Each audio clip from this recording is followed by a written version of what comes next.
Into Market Wrap only on Bloomberg Quint with me, Jayesh Khilnani. Well, flat day of trade comes to an end after a tug of war between the bulls and the bears, resulting in the Nifty climbing just about 11 points to close at the 9765 mark. If you have a look at the intraday chart of the Nifty, a very choppy session. We opened with a gap up of about 9820 odd levels, gave up almost all gains and then tried to gain once again and then resulted in almost a flat closing. To give us his take on the Nifty, the Bank Nifty and more, we are now joined by Jay Purohit, technical and derivatives analyst at Centrum Broking. Jay, thanks for taking the time out and speaking with Bloomberg Quint. First, your trade on the Nifty or the Nifty Bank? See, Jay, Nifty already had a run of around 2,200 points in last 8 months, and we didn't witness any significant correction in that period. Now, if we look at the weekly chart, the index has formed an bearish harmonic pattern called bearish AB is equals to CD pattern on the weekly chart around 10,050 levels, and it's correcting from the same. If we look at last week's move, the index has taken a resistance around 61.8% retracement level on hourly chart, and it started correcting back. So overall, the technical structure depicts that the last week's up move was mere and pullback of the ongoing corrective move, and the index may correct towards 9500, 9450 levels in upcoming weeks.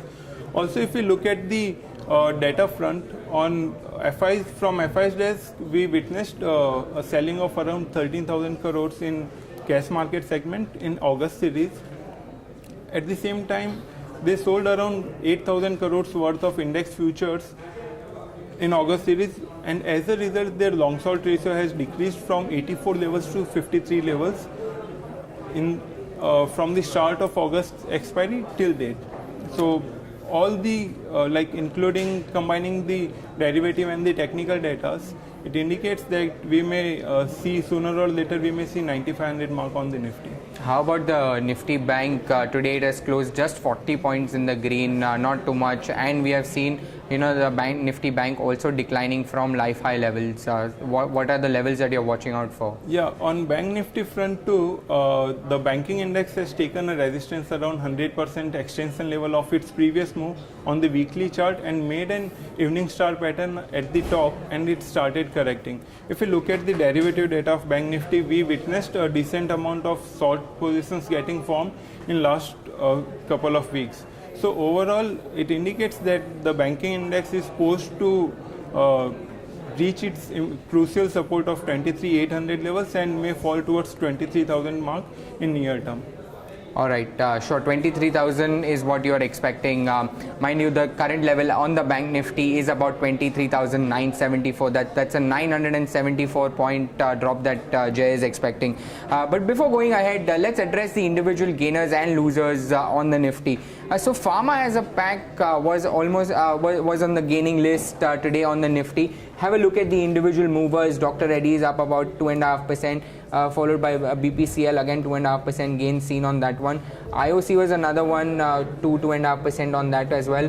Lupin and Sun Pharma too made it to that list. Moving on to the losers, NTPC did not have a good trading session, down about 2.5%. Hero Motocorp and Eicher Motors from the auto pack declining about 2%. Jay, Pharma, do you have a call over there? Because it's been the worst sectoral index for the month of August. It has seen a decline of more than 10% in this month. Would you have a contrarian bet over there? See, Pharma has already seen a decent correction from last couple of years, in fact, and is moving in a downward sloping channel. So the Pharma index is currently moving around the lower end of the channel, and a pullback move towards around 9,200 levels is expected in Pharma index. So on stocks front, we are quite comfortable in buying Sun Pharma and DV Slab at current levels.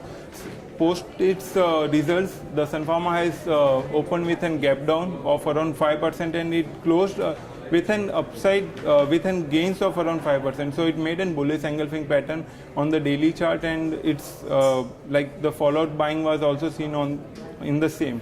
So we are expecting around 520, 530 levels on Sun Pharma, and DV Slab has also moved in a sideways range in the recent correction in the pharma sector. So we are expecting around 750 levels in the same in upcoming months. Sure. One stock that I was particularly watching out for was IOC. Yesterday during market open and during the first couple of hours, it was a top Nifty gainer and then ended the day, lower from current levels. And today again we saw that it made its way to the top 5 of the Nifty, and we are seeing some traction in other OMCs as well. Do you have a call on IOC or any of the other OMCs? See, on OMCs, all the threes are strong, whether it's IOC, HPCL and BPCL, but out of that three, we will prefer Hindustan Petroleum at current levels. It's trading at around 450 and the chart structure is quite strong for an up move towards 480, 485 levels in upcoming week. So that would be our preferred pick with a stop loss of around 428 levels.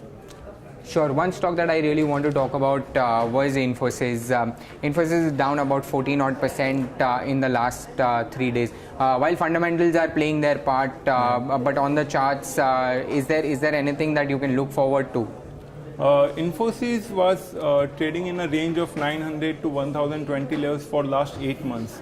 Now what happened after the Sika event is it breached its support of 900 and it sustains below the same.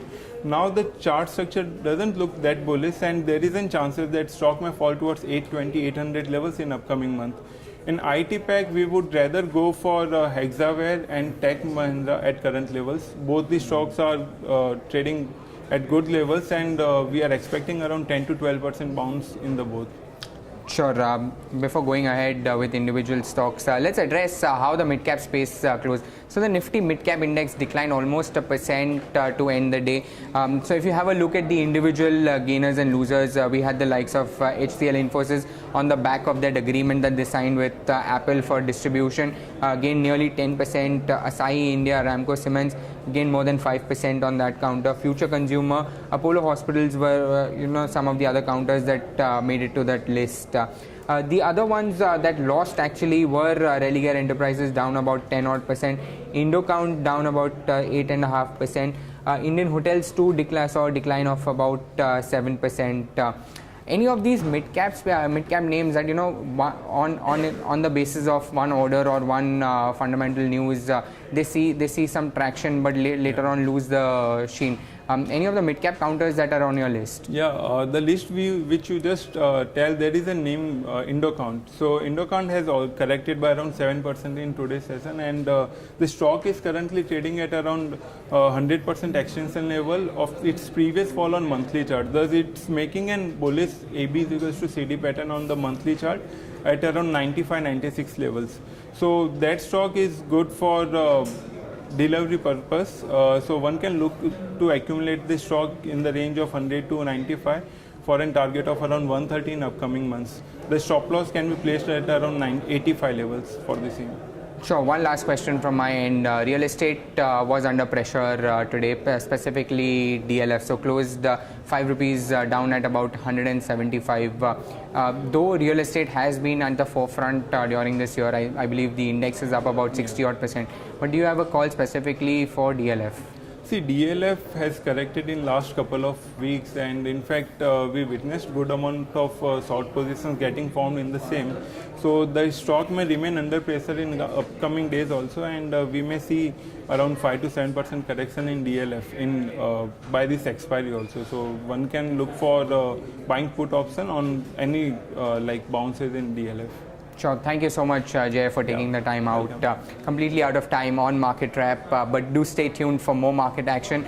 And if you want to read more, do remember to log on to bloombergquint.com. Thanks for tuning in.